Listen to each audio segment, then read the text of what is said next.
Hey, good morning. Hi, everybody. It is Monday morning, and we are here live to Christina to join me. Hi, Josephine. Good morning. Hey, Hi, happy Monday, everybody. Christina. Hi, everybody. Hello. Welcome to Monday Tech Tip Talk. Christina and I are knitting tech editors. And every Monday morning, we get together and chat about technical issues to help you guys with your knitwear design, maybe your tech editing. And also, we like to we're at home, so we thought we would offer our skills and knowledge to you guys during this time of quarantine for us. So today, Christina, we are starting a new topic. So, for the next several weeks, we're going to talk about sweater patterns and sweater designing. And, because it's a whole different sort of ball game all by itself. It's so important that those patterns be correct and be edited. So, we are going to talk about that. And today, we wanted to share resources with you that we use and have and recommend for sweater designing. If you have questions about sweater design or things that trip you up about it, send one of us a message or put it in the comments when we share the post about going live and let us know what your questions are, and we'll be able to answer them in the coming weeks. So we also did get some great questions this week, which we'll answer later on. Um, Yes, we did. but first, we want to talk about why sweaters are so tricky. Sweaters are like the ultimate in knitwear design because you are making a fabric, you're custom making a fabric to fit a body. And so there can be lots of different places in the pattern that can be room for error or cause trouble because it has to fit well. Well, and it has Um, to fit. I mean, think about it, right? It has to fit bodies in several different places. There are many points that have to mhm. fit properly, that they're not the same, that don't change the same way in every body size. So That's it's right. really tricky. There's a lot of ways to make mistakes, and it's a tricky thing to hit all those points correctly. And really, there's room for error because of all of that. And there's also room for error because most sweater patterns are written for many sizes. And so that's really every single size is a separate pattern that has to be checked and has hmm to be right. Yeah, it's really important that those be correct and be checked. So we are tech editors, so we highly recommend that you don't just get a sweater pattern tested, but you also hire a tech editor to check everything just to make sure that your grading is correct, your pattern writing is correct, and that it will actually fit the bodies that you intend it to fit.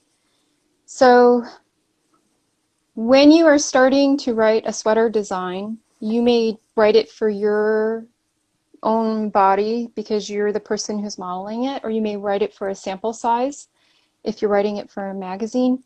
Um, and then you will grade it out into different sizes. This week, we're not going to talk about sizing a lot. Next week, we will talk in depth about size charts and sizing and get you started on that. But first, we're going to introduce some resources to you that we like, that we use in our tech editing, and we're going to answer some questions. So, what should we start with first, Christina? What do you think? Ta-ta! Oh, so this is Maggie Righetti's sweater design for. Sweater design in plain English. And it's an older book, but Mhm. This book is really excellent. She's her language is a little old-fashioned, but she introduces a lot of excellent ideas as far as designing sweaters. Um, I think she's the first person to talk about a compound raglan. Compound raglan is where it is not a straight bias line from the neckline to the armhole, but it goes on a slight curve to match the body's curves. So it curves She out like talks a this lot and then about that. she talks a lot about measurements too, and how to take them and what exactly. I think people have a lot of confusion about that. Mhm. I Yep, think that I can do. often be what the mistakes are sometimes in patterns, is exactly what these measurements are and what we mean by those measurements and how you achieve them. So there's a lot of information about that in here too that I really like. And And because this is an older, there's a lot of math too in here to help you figure out how to achieve those things.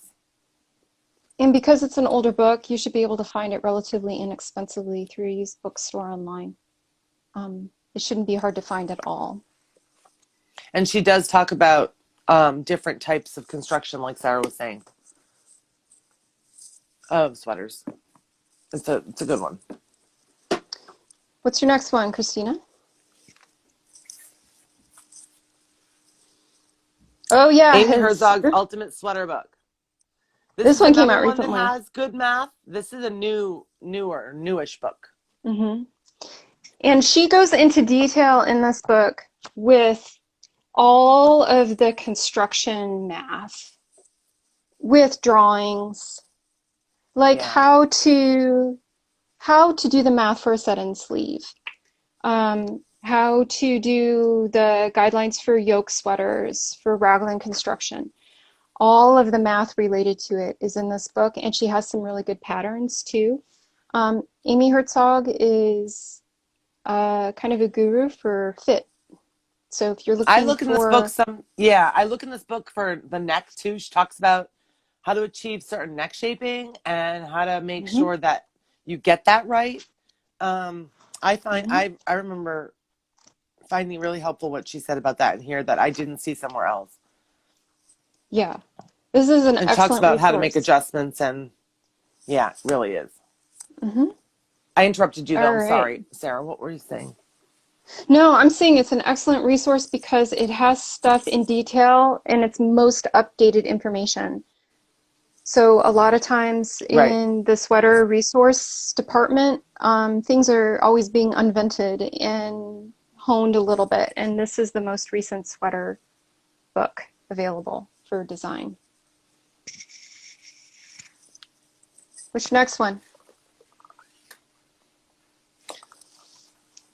Which I don't Yay. necessarily. Oh, the Yeah. top down? Yeah.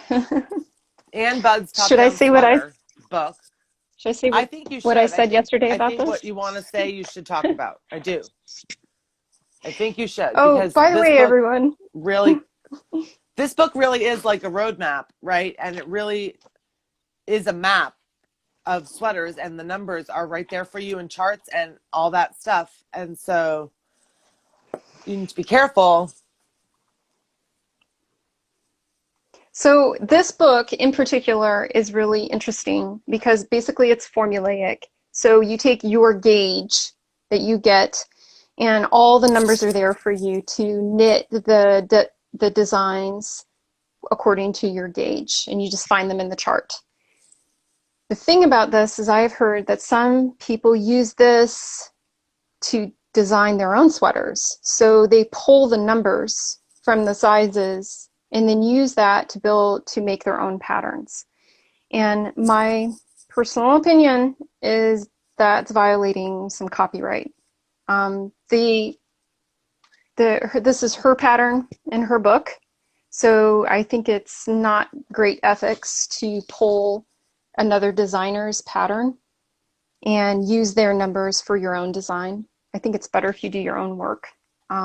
However, this book is incredibly useful to get a general idea of how things should work. And also, if you're a knitter, it's extremely useful if you just generally need a book with all kinds of different patterns in it and you don't want to buy individual patterns, but you want patterns to try out all the different methods using your own gauge. So I think those are my thoughts on Yeah. that one. So Hey, it's if a you really guys, valuable book, but there is that cautionary tale about it. yeah, there is a cautionary tale with that. Be careful how you use these resources. Make sure that you're not plagiarizing. Right. And if you guys have questions or comments about all the stuff that we're showing today, and we're talking about, please throw it into the comments down below and we'll respond. We love seeing you all here. What's the next So book? in the top down vein, Elizabeth Doherty. Oh, yes, yes. Okay, this one is relatively new also, and was an improvement on an idea that had came a long time ago in this one, which is Barbara Walker's Knitting from the Right. Top. I've got that up here too. I didn't pull that one Yes. out. Sorry. So this one came out in the 80s.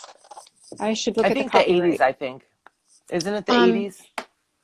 no, 1972, which was the year I was born. So now you know how old I am.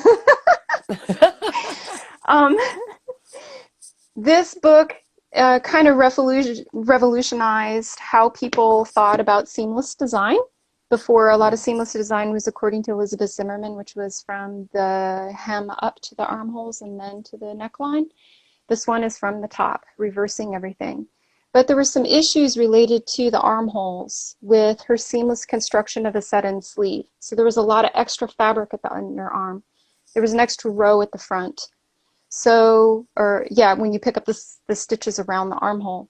So then Elizabeth Doherty came up with this other book, which is an improvement on this top-down seamless design. And this book, of course, everything's backwards, but Elizabeth Doherty's book kind of invented, took it a step further to deal with some of those other issues.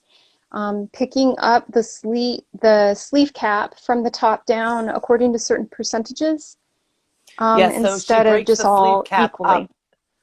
Yeah, she breaks the sleeve cap up into sections, Mm-hmm. so that the way you build it is very specific. Yeah. Yep. And she also talks about one of the questions that we got, which is fitting the shoulders properly in the first place.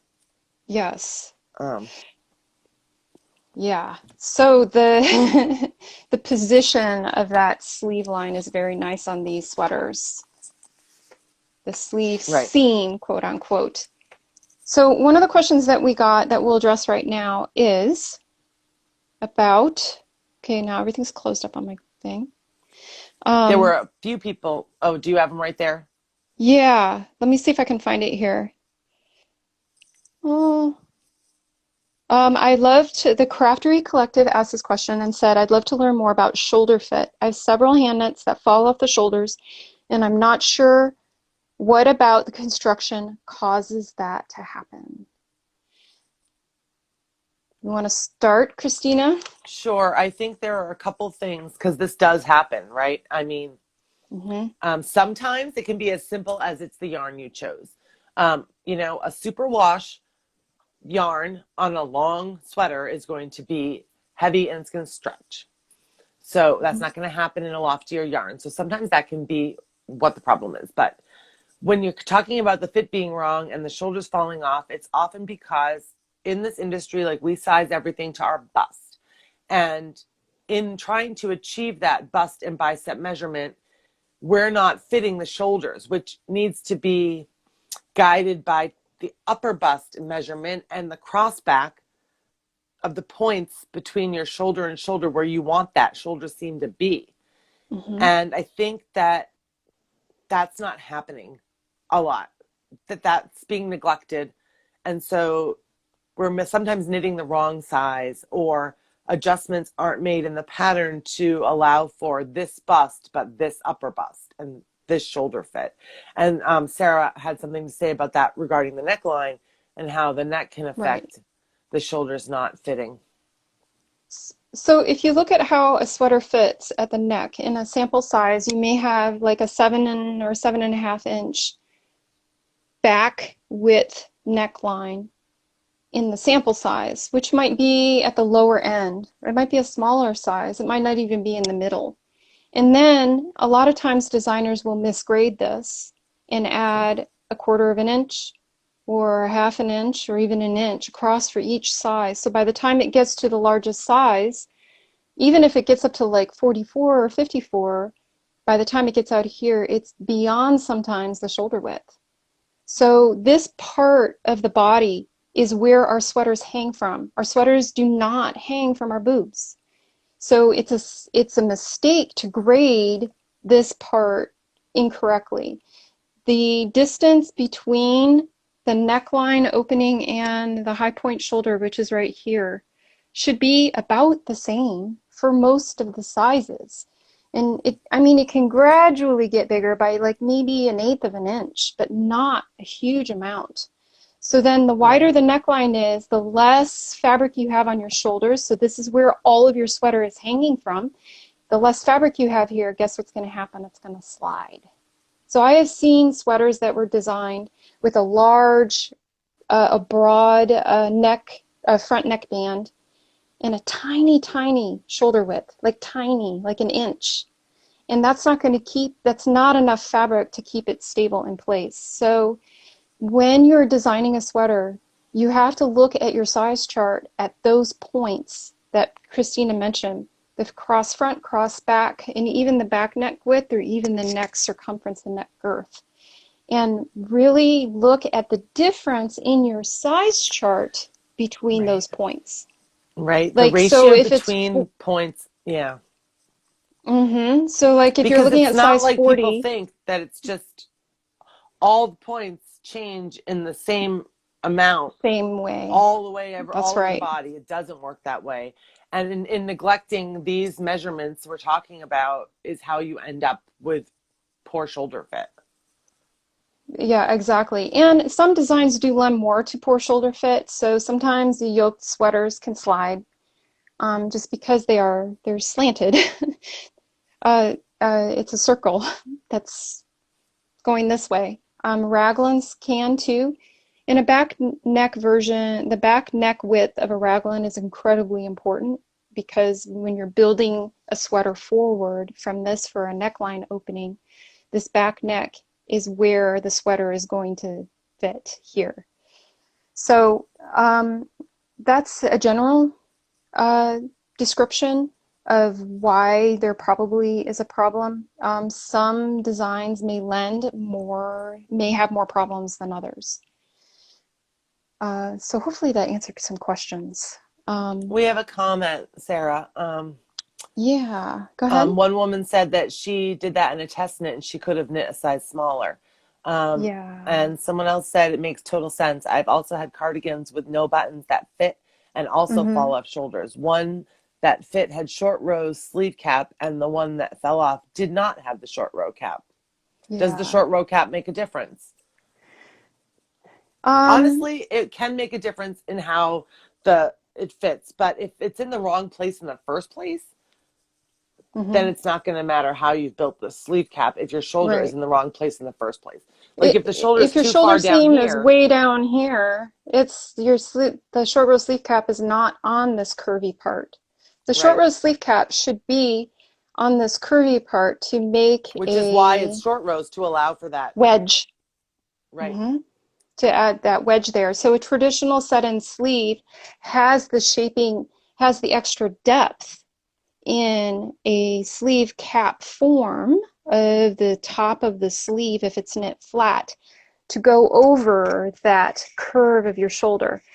So if there's two issues, if your shoulder seam is not here but it's farther down, then there's no curve to go over.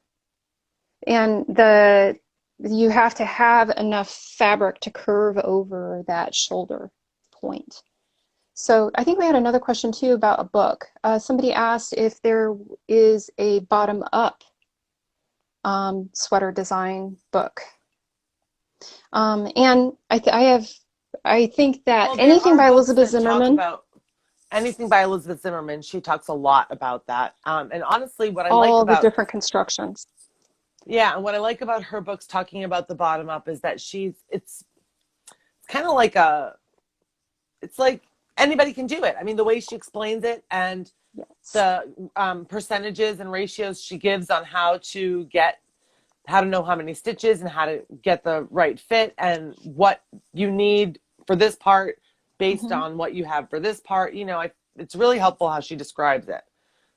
And she talks a lot Mm-hmm. about bottom up stuff. Also, all the books we mentioned, except for obviously the specific top down books, do address Hmm. bottom up. Um, like Right. the Shirley Payton is the next one I had here, and Okay. she talks Yeah, about, Shirley Payton. different kinds. I love this book. So this is Yes. the sweater knitwear design workshop, and she talks about different types of sweater construction, and of course there are patterns in here also that are beautiful. But then she talks about different types of sleeves and how to design these different types of sweater constructions. Hmm. Oh, Josephine says Shirley that Amy Payton Herzog's is, book is all seamed bottom up. it is, except for the yolks. Um, for a drop shoulder design, should the sleeve opening measurement be for the shoulder or the upper arm? Uh, it depends The on the drop design. shoulder usually comes much lower, so you need to Hmm. fit the drop shoulder to the bicep measurement. But depending on the design, there may be a lot of ease there for the bicep, or there may be none, or there may be negative ease Well, if people are right, but you doing have to a drop factor in the shoulder kind and of then ease that you want. you have to Yeah, factor you in have the to figure in design the kind ease. of ease that you want. But you're Hmm. basing it on, that the Yeah, bicep measurement, not like right. the armhole depth, but the bicep. So Julie also suggested Catherine Lowe's book, which is The Raveled Sleeve, I think. Uh, Julie, let me know if that's the book that you're referring to. Has excellent suggestions on making better fitting Suggestions on shoulders. making I better can't fitting shoulders. find it anymore. It's Yeah, one I of don't those have that. books that, oh, there it is. You can still get it on Lulu. And Catherine Lowe uses a couture techniques to produce really fine hand knits. But back to Shirley Payton. This is kind of like my Bible. I refer to this all the time. She Mm. discusses in depth all the different constructions with very, very, very detailed, and this is my dream dress, all the detailed measurements, shaping.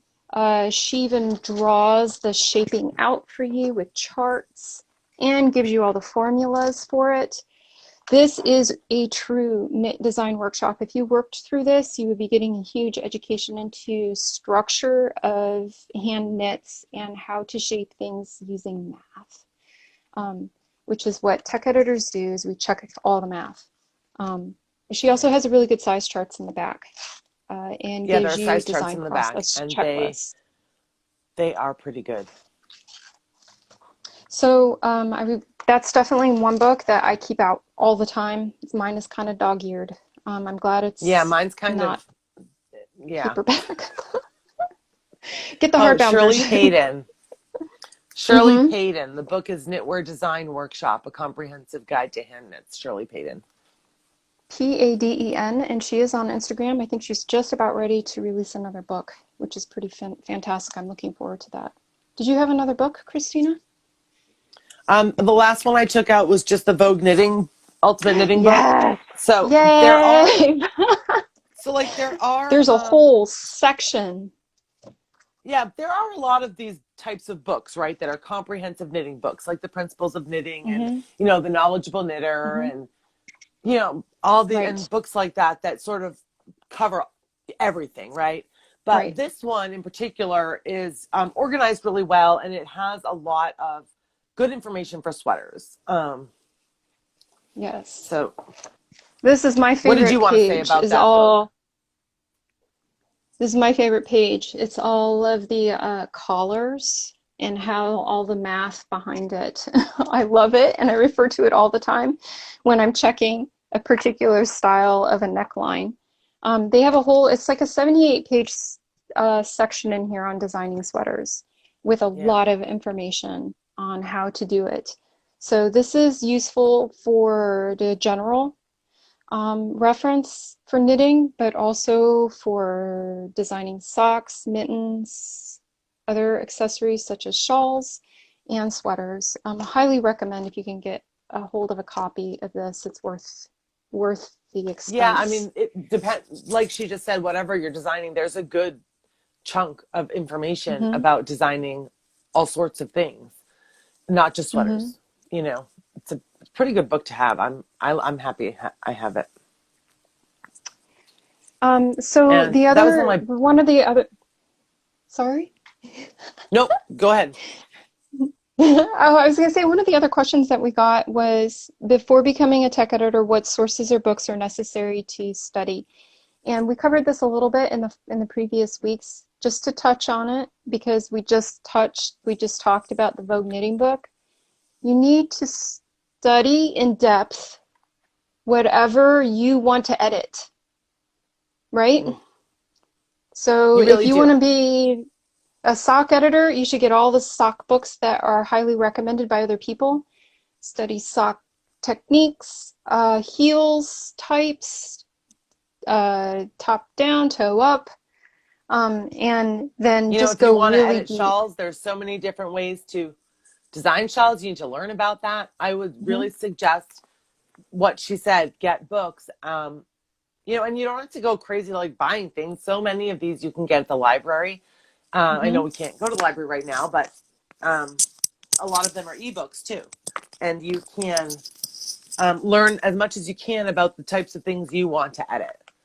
Also, this is a good jumping off point. I know we've talked about this book a lot, but Kate Atherley's Beginner's Guide to Writing Knitting Patterns is a really good one to Hmm. have as a guide to just sort of learning about style in knitting patterns and how that affects the pattern.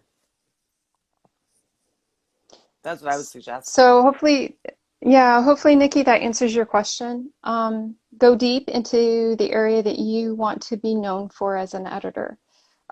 Christy and I love sweaters, so that's why we're focusing a lot of our resources on that, because we really enjoy editing sweaters. Um, So if you guys have any questions for us about these resources or any other questions for our future talks about sweaters in the coming weeks, throw them into the comments. I'm going to show you a couple more books that are a little bit older. Maybe this one is out of print, but it's worthwhile if you can find a copy of it and you really want to take apart sweater construction, look up this one. This is an old interweave book by Carmen Mickelson and Mary Ann Davis, and it's the Knitter's Guide to Sweater Design. This book is fantastic in that everything is done with charts.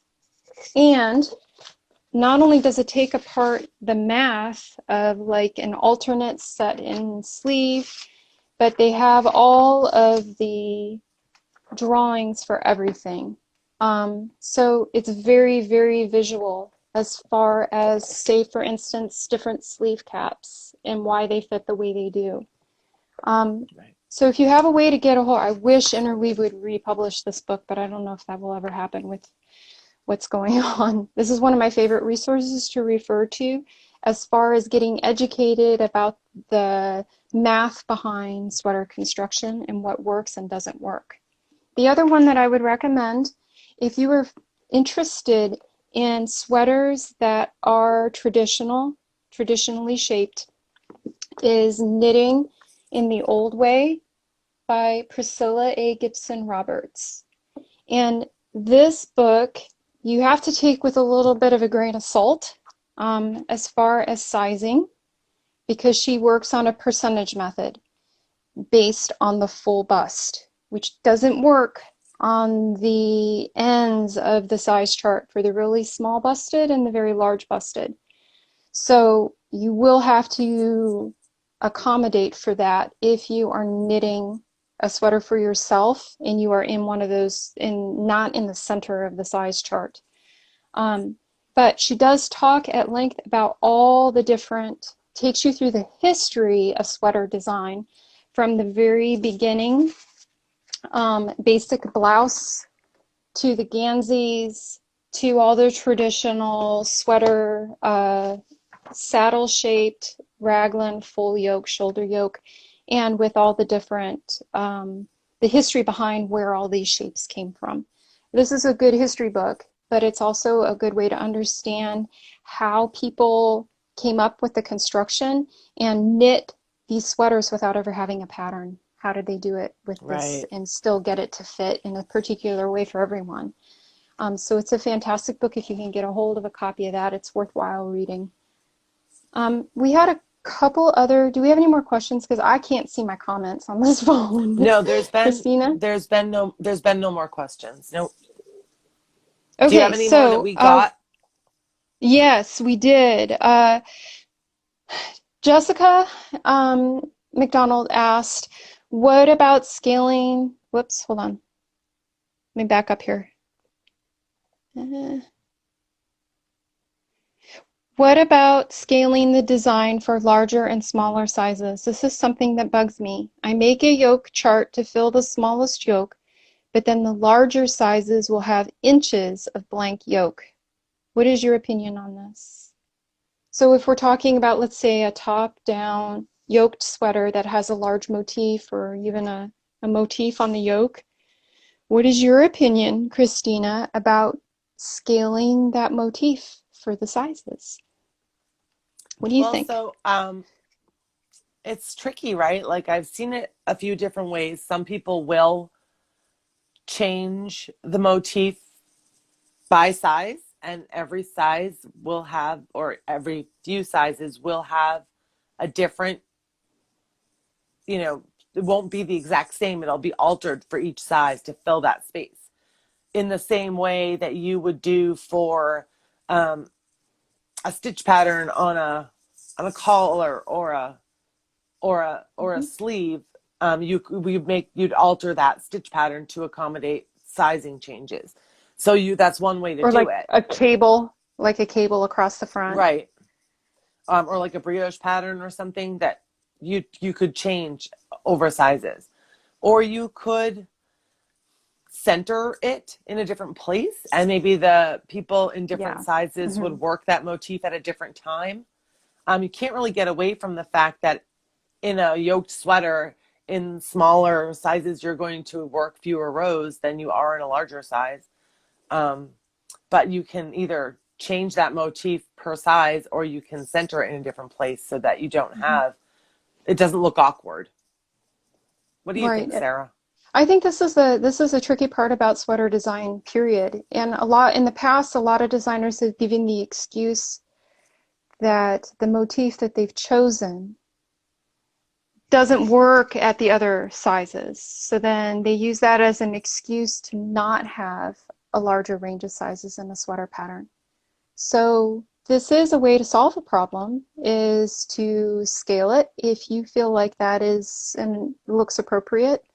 Um, or you can center it. That's what I've done when I've graded out designs with a yoke sweater. I basically center the motif so that it's in the same place For from the every size. shoulders on for every size, the same Hmm. distance from in the center of the armhole depth or the yoke depth.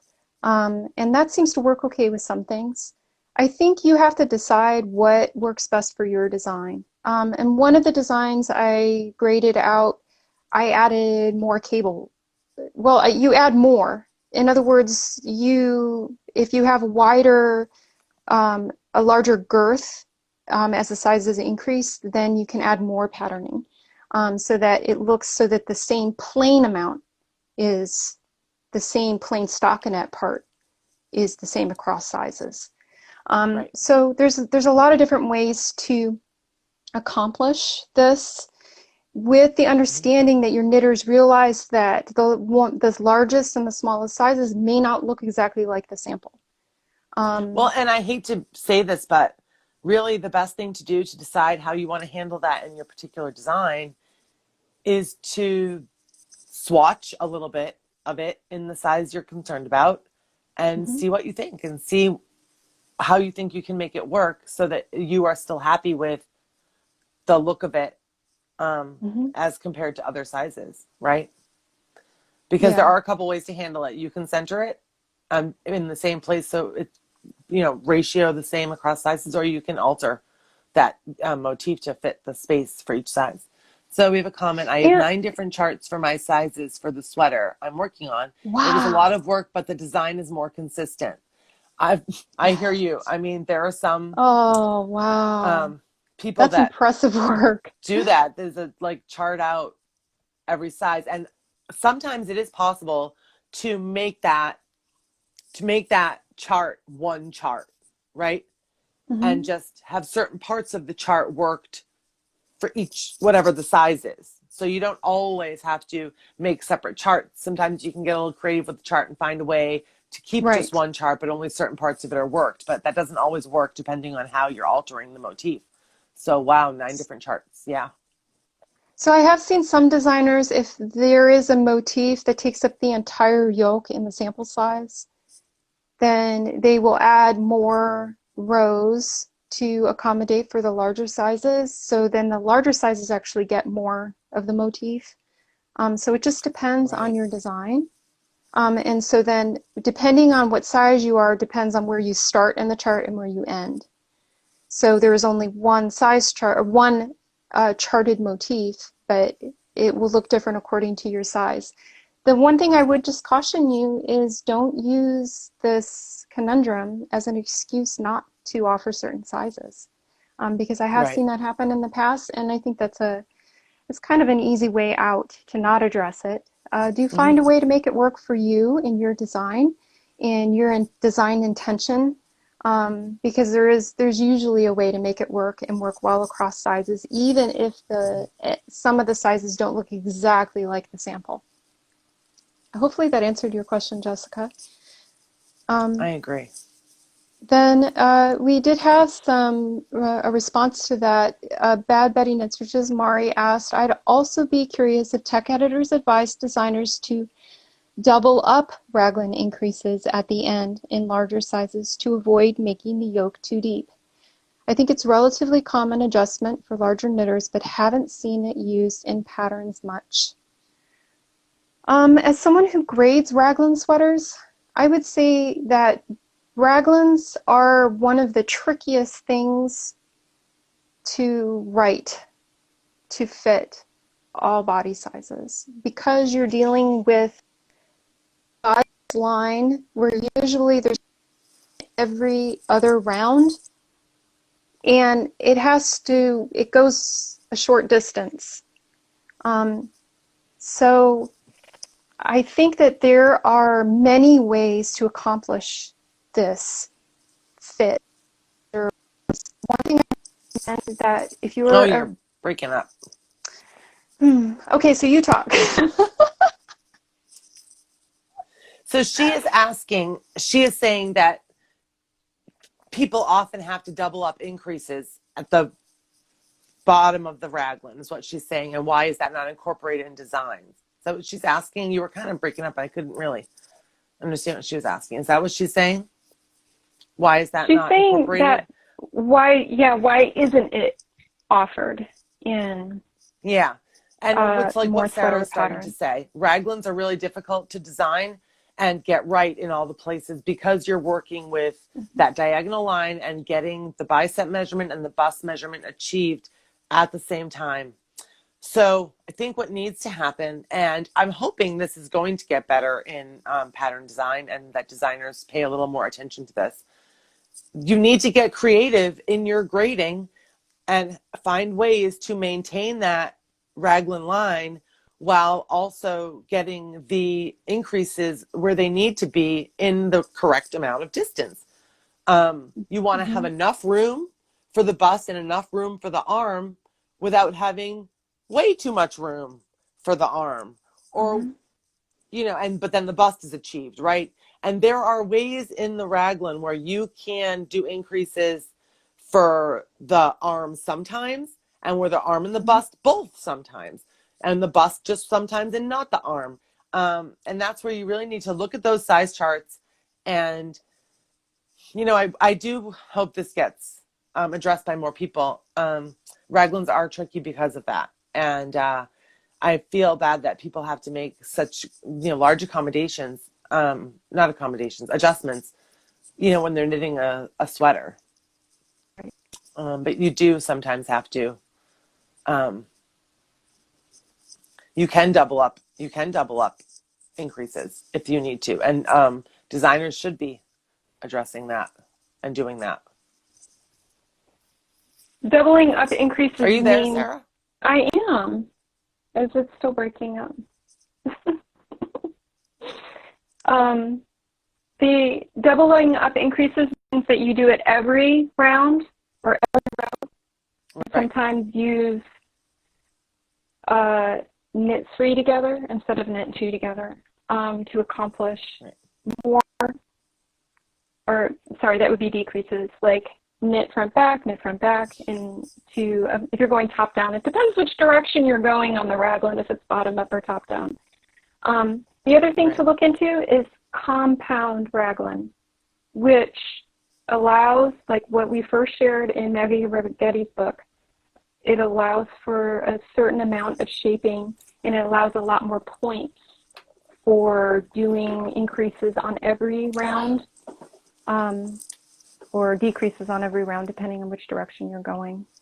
Right. So hopefully we answered everybody's questions. Do you guys have any more for us before we let you go for this week? We love being here and talking to you guys.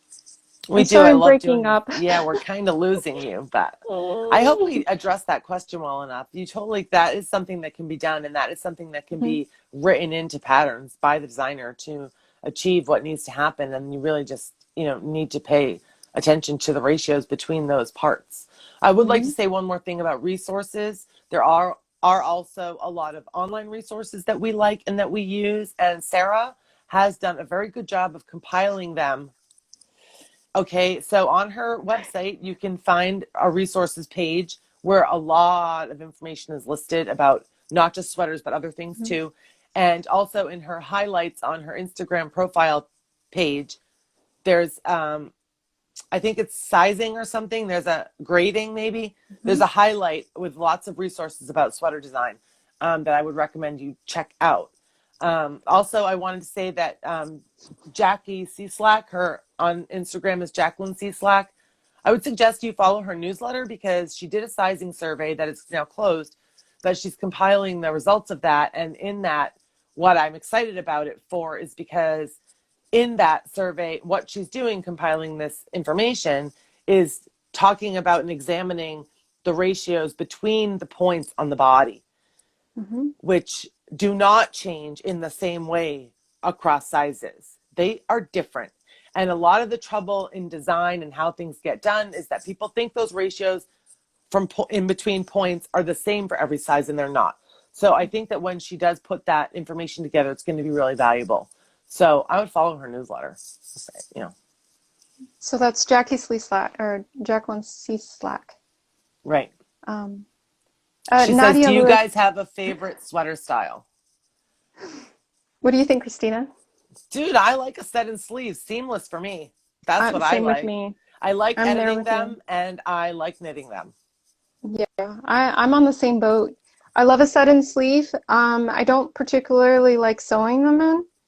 I like to reserve my sewing for fabrics at my sewing machine. I like to never sew, ever. I really do like seamless designs. So what I like, a seamless set-in sleeve allows me to have the same kind of structure as a seam, but yields the same shaping of a set-in sleeve, which is my favorite shape for a sweater. Put that in. Cieslak, how do you spell it? I'm going to type it in. Okay, she's going to type it in for you. What was the other question we have here? Am I stopped breaking up yet? You're a little better. Okay, Victorious Wool. How could designers include back shoulder distance? How would a knitter choose a size based on her bust and shoulder? I've not designed a sweater, but often want to know what the shoulders in designers are. So it wouldn't be difficult. A knitter can measure from one bone to the other bone on their front if you want to use that as the basis for choosing a size. This is very common also to around using measuring tape around the armpit area, like from their armpit level. The upper bust, right under your armpit. Which is what we call the upper bust. I would recommend that, I think, Victoria, because asking a knitter to get their cross front measurement from shoulder point to shoulder point is one thing. But what you're going to also need is that cross back measurement, and it's nearly impossible to get correctly. Okay. On yourself. And people just, that measurement eludes everybody. So I think going with the upper bust, where you put that tape measure, like Sarah said, right under your armpit, Like right and here. wrap it around your body, get the circumference around the upper bust, is a really good way to go to think about getting that shoulder right.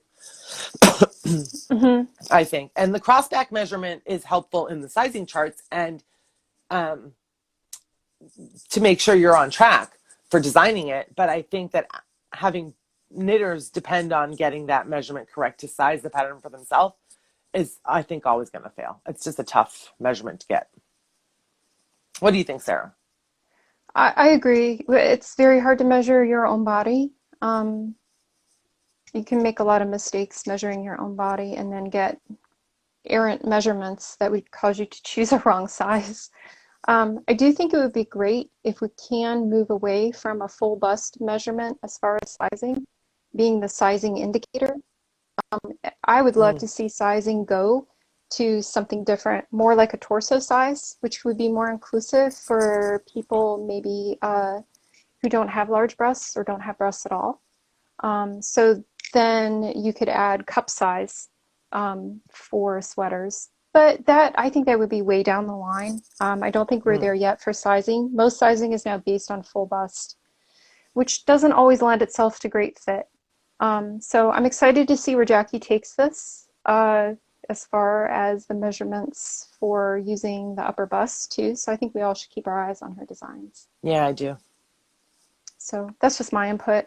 I'm exploring different ways of looking at sizing um, as far as what is the indicator, what's the crux one that we refer to for sizing. I hope it isn't always going to be full bust because a woman, well, a woman in general, we may have a certain torso size, which is this upper bust measurement, but our bust size, like the amount of breast tissue we have, can vary widely. So in other Right. words, you can have a very small torso size and narrow shoulders, but then have a large bust size.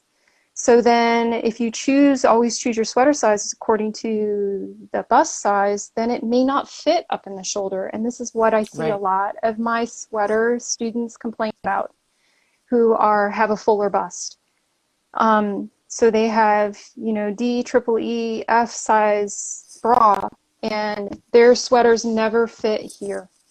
So I would like to see sizing move towards aiming at shoulder width or upper bust or upper chest measurements and then adding cup sizes, but that's a lot more work as far Right. as designers go. And you have to have a lot of experience doing that, and I don't know. It may take a while for us to get there. But that would be my hope. Yeah. I think So, a good first step is understanding that it's an issue and understanding the ratios between that. And once you realize what a difference hmm it can make in the fit of the shoulders, and, I'm hoping hmm that will, empower people to make changes in how they think about it. Thank you for joining us today. We really enjoyed having you. I'm probably breaking up, so Christina, take us out. Thank you very much. We are going to be back next Monday at 11 Eastern. If you have any questions in the meantime, we're going to, hmm I don't think we're exactly solid what exact aspect we're talking about. We probably will. I don't know if we're solid. Are we solid? I don't know if we know. Size But chart. sizing, okay. Size charts, sizing. Size chart. So if you have any questions about sizing or about anything else, about sweater hmm design or anything, send us a message or a comment on our posts. And see you next week at 11. Bye, everybody. Have a great Thanks, week. guys. Thank Bye. you.